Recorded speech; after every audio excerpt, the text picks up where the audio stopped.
everyone, I'm Chris O'Neill from Sew the Distance. Thank you so much for joining me for week 4 of our organization challenge. So this week we're going to talk about everything that has to do with pressing or ironing. So I'm calling it Pressing Matters. Get it?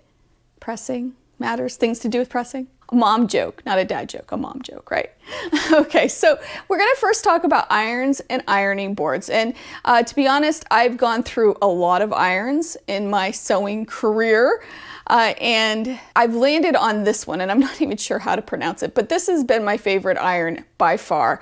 I've had them all. I even had that Alyssa one that lifts up, and I didn't have any luck with it because it kept spitting black stuff onto my fabric. So if anybody out there has tips on that, I still have the iron, but it is in the box and I don't even touch it because it became more of a headache than what it was worth to me. The first thing I want you to think about is your iron or irons. If you have one of the minis, I have this one for applique, I have my regular iron, and just making sure that they're clean and well taken care of. So make sure you know if your iron needs distilled water or regular water. Using distilled water can sometimes damage irons that need regular water and vice versa. So knowing that's really important. Making sure that you have some sort of container available to fill your iron when needed. And I usually just use an old water bottle with regular tap water in it. And that works for me. But you know, anything that you could have around that you could use just that would keep water nearby, because inevitably we always run out of water when we least expect it, or when we're right in the middle of a project and then we want to press through. Another joke. We want to press through and not refill it. Another thing I want you to look at is your ironing board. My particular ironing board, which I absolutely love, is nice and wide, but it does have a stain on the cover. Now, I got this stain from pressing an antique block and the color ran, and I've tried to get it off, but luckily it doesn't come off on my other fabrics, or it hasn't yet, although I probably should replace this. But it's important to take care of our covers, wash them regularly, replace them, as I will with my cover, and just take a look at that stuff and make sure that everything is in good health as far as the things that we use for pressing. Now let's talk for a minute about accessories. There are plenty on the market, and I love accessories, as you know.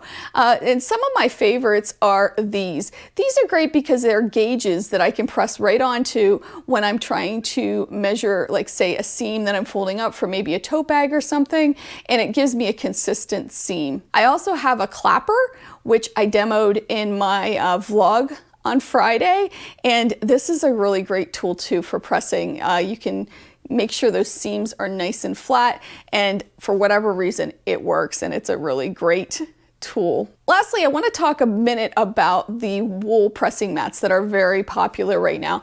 And I have one. I just got a little one because they are kind of pricey, and I like it. I haven't really noticed a ton of difference with it. Maybe I'm using it wrong, but I haven't noticed any flatter seams using it versus not using it. However, I do have this pen that I use, and this pressing pen is really, really great, and I have noticed a difference with that. So I don't know, maybe I don't have a big enough wool pad. That could be it. Maybe I need to buy a bigger one because I don't tend to use it because it is so small. So I'll use it for like half square triangles and stuff like that, but I don't use it consistently. Maybe that's my issue. Let me know what you think in the comments if you like this or not. Next, I want to talk to you about fusible web. So I have quite a bit, as you can see, and I use it quite a bit. I like it. I think it's one of the best inventions ever. I have different weights for different projects that I want to do. I keep mine in this trash can that I got from Walmart. It is a great trash can because it's nice and tall. I got it a few years ago when it was back to school time, and it was something that was intended for a college dorm. So keep your eyes peeled for that as we get into the summer months and you start to see this stuff go on sale. You know, grab one. It was only a couple bucks, and it really works great. It seems to lengthen their shelf life. Speaking of shelf life, they do go bad. So they are something that you can't really keep, you know, near the heat for obvious reasons. And you want to make sure that you throw out the ones that don't work anymore or won't fuse, or that will lift when you're trying to fuse, because that can make a mess on the base of your iron. As you can see, in part of my collection of fusibles, I also have two things that I use all the time. One of them is parchment paper, and I use it as a pressing sheet when I'm using my fusible, because I can put that between the fabric and the iron, and even if I have a mistake, like I flipped it over to the wrong side, it'll catch it onto that piece of parchment paper, which I love. So it eliminates the mess that you may have, and it also eliminates buying anything. I know they have pressing sheets that you can get and all that, but you don't need that. You can just use a piece of parchment paper and it works just fine.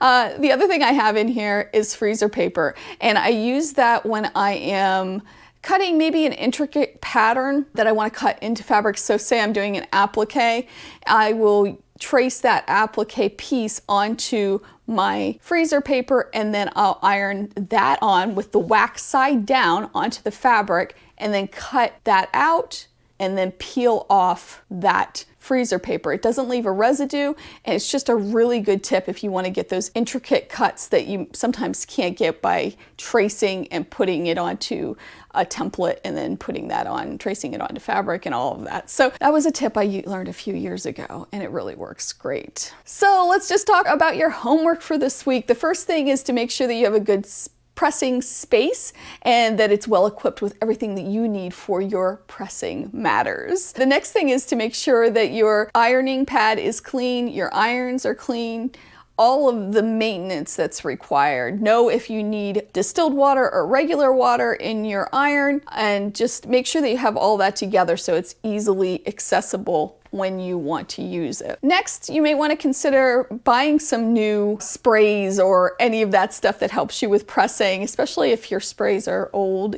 Currently, you might want to revamp them. I also heard about somebody using vodka and water.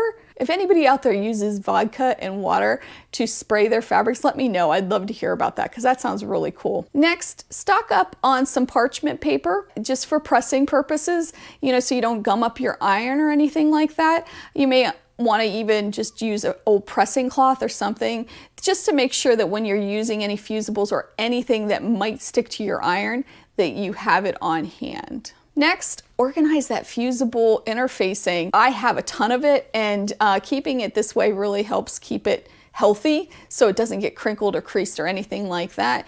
And it also just allows for me to grab and go for what I need. I can see it right away. However, every now and then I do have to go through it and clean it out because some of it just gets old and is not usable anymore. So it's important to throw out all that old stuff that you may have because that glue does break down. And last, the fun thing I'd like you to try is trying freezer paper as a stencil or as a way of cutting out some intricate pieces. It works great. It's awesome on when you're making those mittens or anything that you're using felted wool or anything like that that would be chunky and really hard to trace on.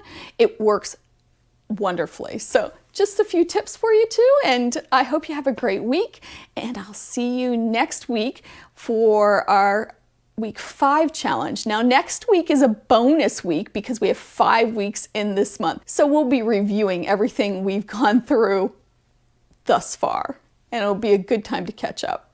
I will see you then.